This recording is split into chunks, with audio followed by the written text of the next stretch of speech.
बिस्मिल्लाहिर्रहमानिर्रहीम। अस्सलामु अलैकुम रहमतुल्लाहि व बरकातुहू। अल्लाह ने सब उम्मतों में हमें सबसे ज़्यादा बुलंद दर्जा दिया क्योंकि हम हुजूर अक़दस सल्लल्लाहु अलैहि वसल्लम की उम्मत हैं। हम पर कई एहसान, रहमतें, बरकतें हुजूर अक़दस सल्लल्लाहु अलैहि वसल्लम की वजह से हैं।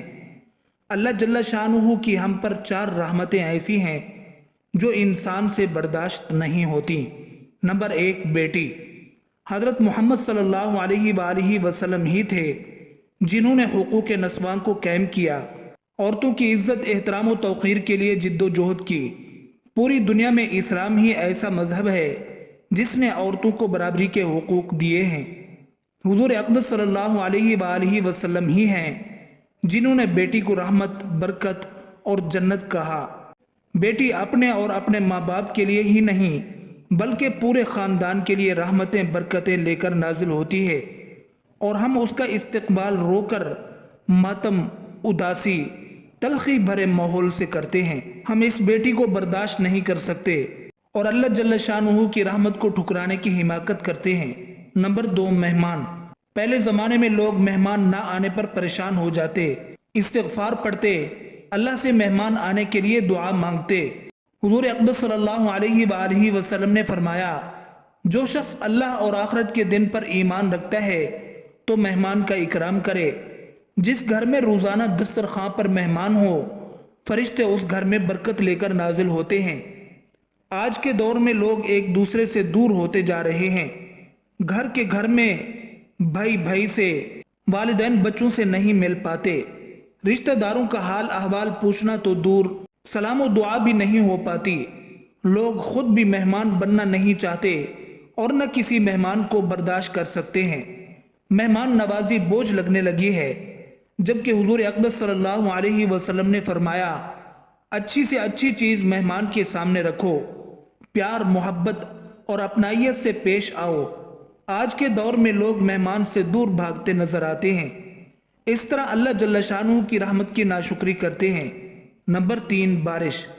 बारिश चूँकि कुदरती अमल है और फसल व अनाज के हुसूल के लिए बारिश का होना लाजमी अमर है। कई जगहों पर बेवक़्त बारिश पर मातम किया जाता है, कहीं बारिश से आई तबाहकारी से कोसा जाता है। बारिश से ही हम पानी, अनाज, ग़िज़ा वगैरह हासिल कर सकते हैं। बारिश को कोसने की बजाय शुक्र अदा करें। नंबर चार, बीमारी। जब कोई बीमार होता है उसे तकलीफ़ होती है, घर में सब परेशान हो जाते हैं, तो बीमार भी परेशान होकर बीमारी को कोसने लगता है। जबकि हुजूर अक़दस सल्लल्लाहु अलैहि वसल्लम ने फरमाया, बीमारी में इंसान के गुनाह ऐसे झड़ते हैं जैसे पतझड़ में पेड़ से पत्ते। जब कोई तीमारदार बीमार की इयादत को जाता है तो उसे बहुत सवाब मिलता है। हुजूर अक़दस सल्लल्लाहु अलैहि वसल्लम ने फरमाया, इयादत करो बीमार की, ये सवाब है। इस तरह देखा जाए तो अल्लाह ने कितनी रहमतें अता की कि तकलीफ में भी रहमतें पोशीदा रखी और हम नाशुक्री पे नाशुक्री करते हैं। अल्लाह की मसलिहत पर गौर नहीं करते, ये नहीं देखते अल्लाह हमें 70 माओं से ज़्यादा प्यार करते हैं।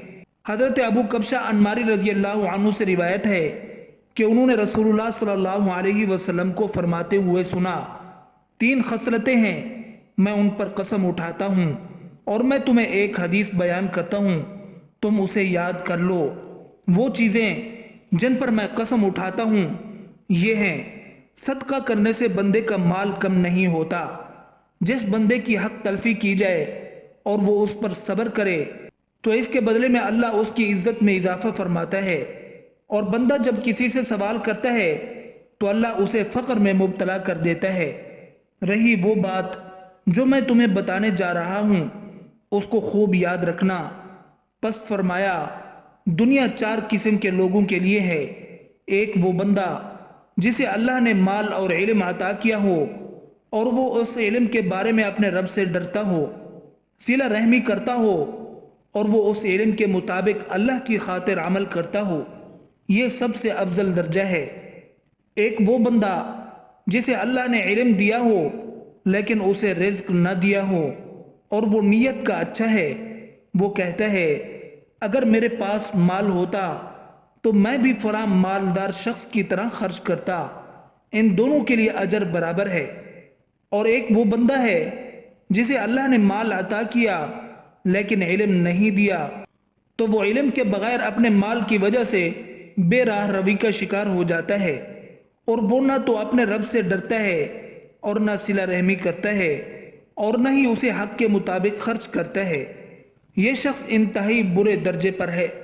اور ایک وہ بندہ ہے جسے اللہ نے مال دیا نہ علم، وہ کہتا ہے اگر میرے پاس مال ہوتا تو میں بھی فلاں شخص کی طرح عمل یعنی خرچ کرتا۔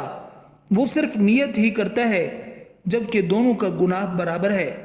حضرت انس بن مالک رضی اللہ عنہ سے روایت ہے کہ رسول اللہ صلی اللہ علیہ وآلہ وسلم نے حضرت معاذ بن جبل رضی اللہ عنہ کو ارشاد فرمایا، اے معاذ، کیا میں تمہیں ایسی دعا نہ سکھاؤں کہ جس کے ذریعے اگر تم دعا کرو، اگر تمہارے ذمے احد پہاڑ کے برابر قرض ہو تو وہ بھی اللہ تعالیٰ تمہاری طرف سے ادا کر دے، یعنی اللہ تعالیٰ کوئی ایسا انتظام فرما دے گا کہ تمہارا وہ قرض ادا ہو جائے گا۔ اور وہ دعا یہ ہے، اللہم مالک الملک تؤتی الملک من تشاء وتنزع الملک ممن تشاء وتعز من تشاء وتذل من تشاء بیدک الخیر انک علی کل شیء قدیر رحمن الدنیا والآخرہ ورحیمہما تعطیہما من تشاء وتمنع منہما من تشاء ارحمنی رحمتا تغنینی بہا عن رحمت من سواک۔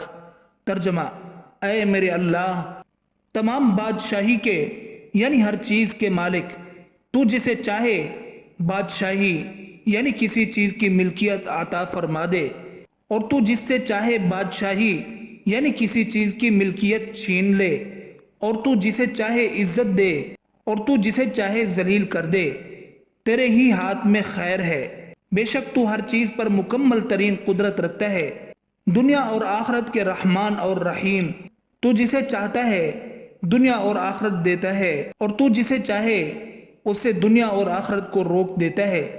مجھ پر ایسی رحمت فرما جس کے ذریعے تو مجھے تیرے ما سوا کی رحمت سے غنی فرما دے۔ اللہ تعالی ہم سب کو ان باتوں پر عمل کرنے اور اپنی آخرت سنوارنے کی توفیق عطا فرمائے، آمین ثم آمین۔